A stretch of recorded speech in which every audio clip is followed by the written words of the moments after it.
Shalom, shalom, family. Welcome you to another Daily Bread as we get another day closer to the Day of Atonement, which is a memorial for us. It's a time that we're to remember and reflect on what the Most High Yah has done for us through His only begotten Son. He's made atonement, it says, as we read on yesterday, Romans 5 and 11. That our Adonai, Yahushua Mashiach, who the world calls Jesus Christ, He has made the atonement for us. We have received the atonement through Yahushua Mashiach and what He has done. But we should never forget um, this feast that is coming up. As we're going to read today.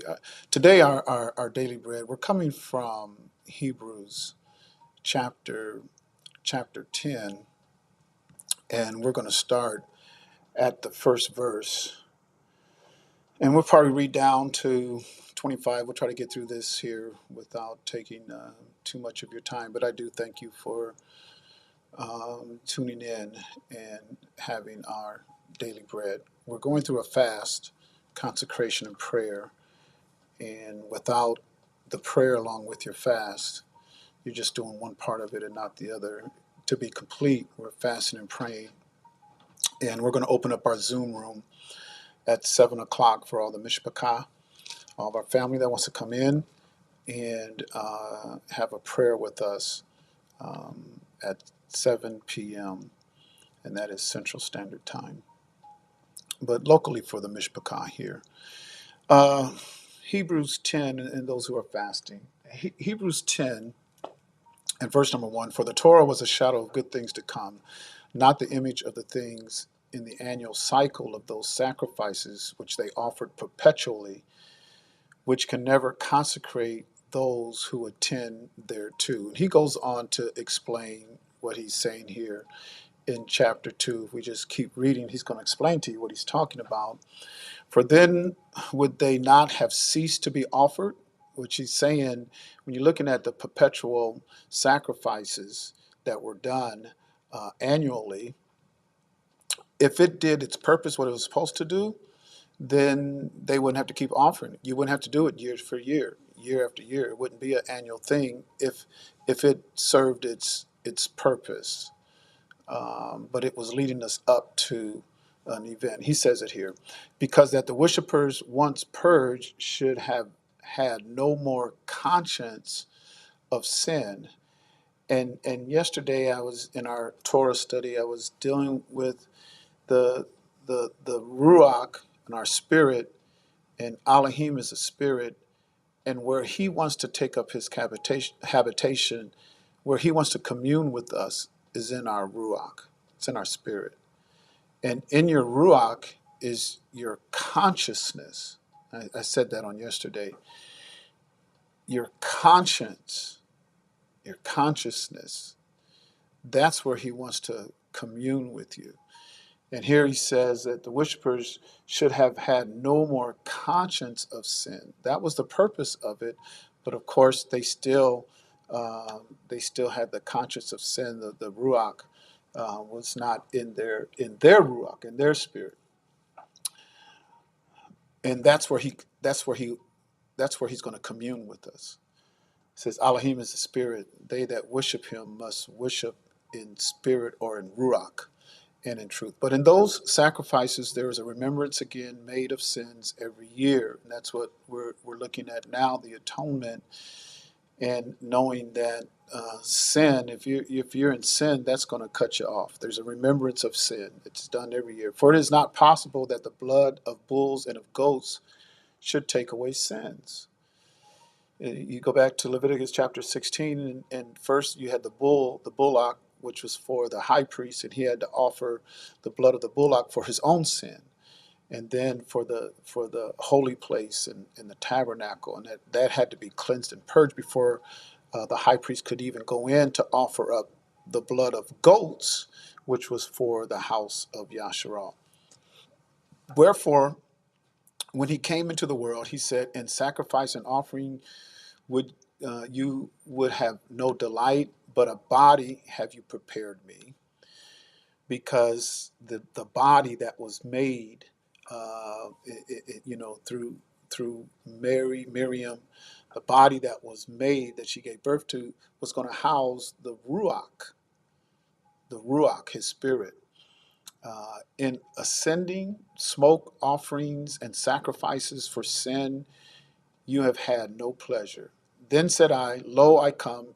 In the rolls of the Sefer is written of me, or the King James version, it says, in the volume of the book it is written of me, to do your will, O Elohim.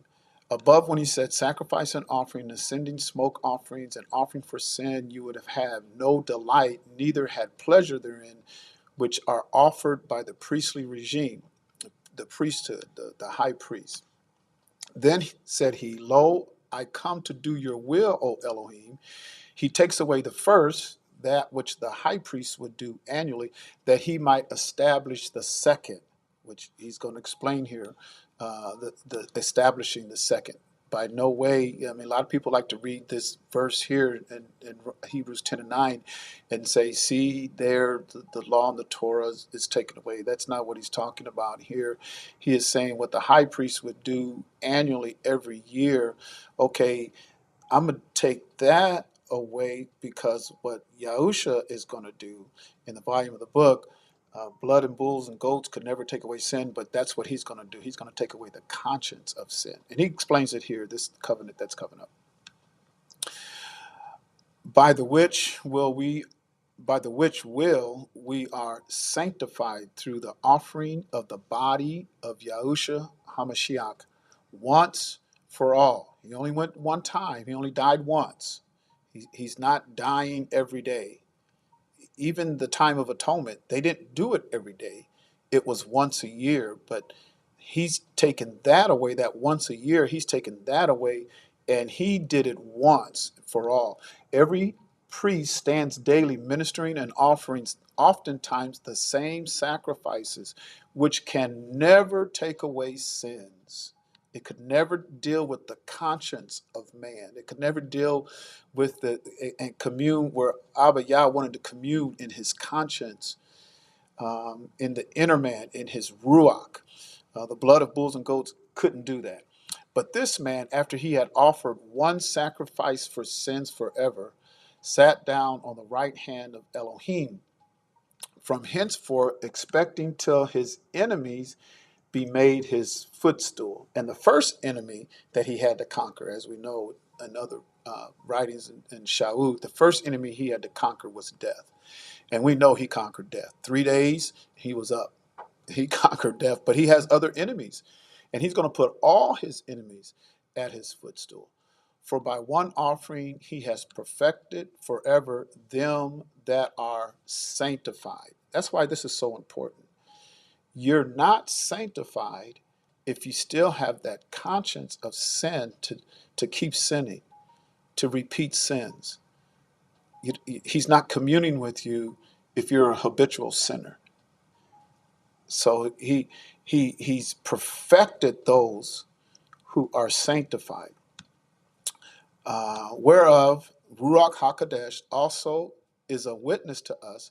For after that he had said before, this is the covenant that I will cut with them. After those days, says Yahuwah, I will put my Torah into your hearts, and in your minds will I write them. This is the covenant that he is speaking of. When people talk about the new covenant, I'm under the new covenant, that has not happened yet.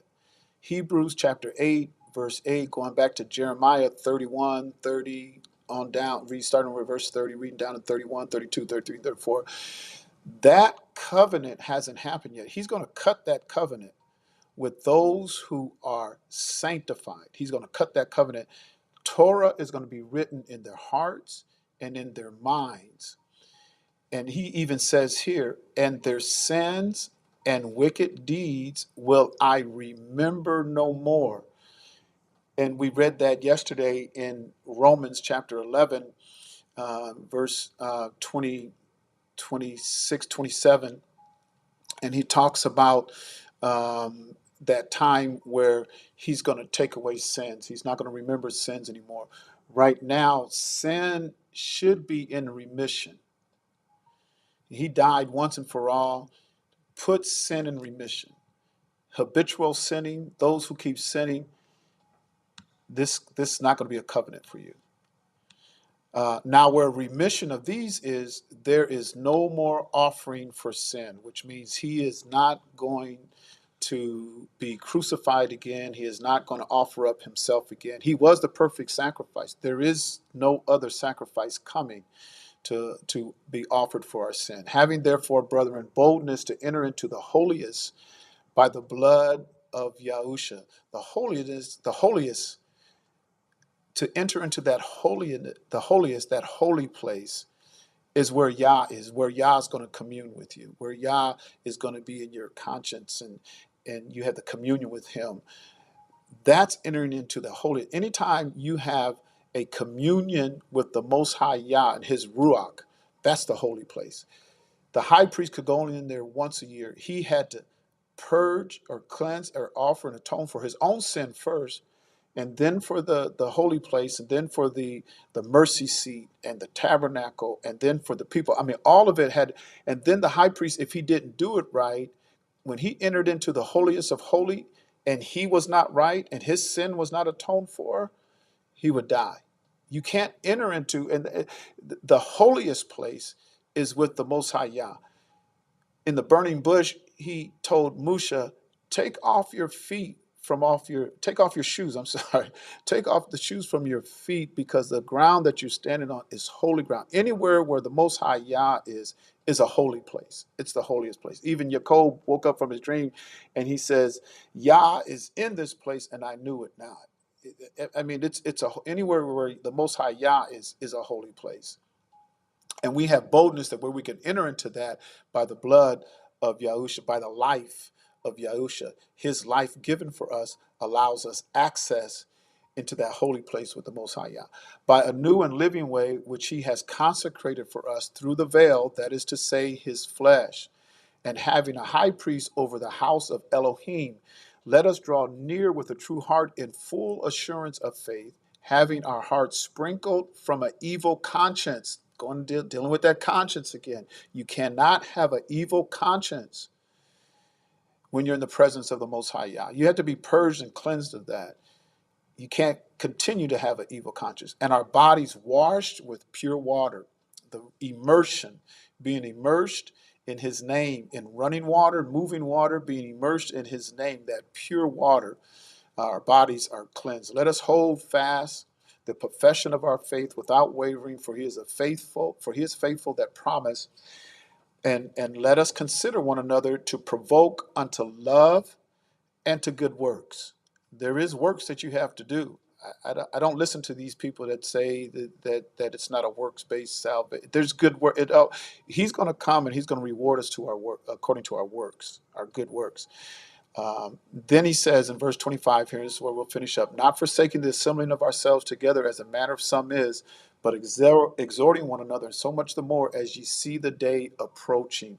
The Day of Atonement was a time that we would assemble. There was times where the Hebrews, Yasharah, would assemble themselves. That was on the Shabbat. They would assemble on the Shabbat, and they would assemble on the feast days. Every feast, there's 7 feasts.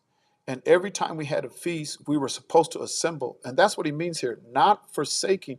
Just because he went into the holy, he offered himself up once and for all, his blood cleanse us, it take away the conscience of sin. He's going to cut a new covenant with us to where he's not going to remember our sins anymore. Just because he did that once and for all doesn't mean we don't assemble on the feast. That's what he's saying here.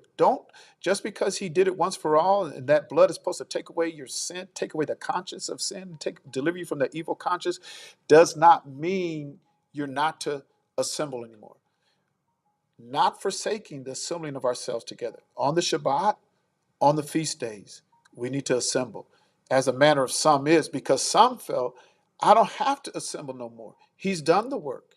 It is finished. He did it. I don't have to assemble anymore. Yes, we have to assemble. We assemble ourselves. This ain't talking about the first day of the week. It ain't talking about revivals. It ain't talking about all these other days that people, first day of the week, he's not talking about that. Some people thought they were sinning because they don't go into the steeple on the first day of the week. I don't go to services on the first day of the week. Oh, you ain't saved. The Most High Yah is not coming back after an organization. He's not coming back after all these denominations of Christianity. That's not what he's coming back for. He's coming back for a people, his people, that he's cutting a covenant with, that's going to keep his statutes, his commandments, that's going to live according to Torah. So uh, one of our scripture readings that we should keep with us every day, and I'm certainly doing it, and that is in Psalms 119 and verse 126. It is time for you, Yahuwah, to work, for they have made void your Torah. King Daud said, therefore I love your commandments above gold, yea, above fine gold. Therefore I esteem all precepts concerning all things to be right, and I hate every false way. Keep that in your prayers on today. It's time, Yahuwah. It's time for Yahuwah to work, because they don't love your law. They don't want Torah. They have despised Torah. We're not under Torah. We don't want Torah. It's time for Yahuwah to work. Thank you for joining us on today. This is your Daily Bread. We'll be back on tomorrow with another daily bread in your hearing. And with that, I'm going to say shalom, family.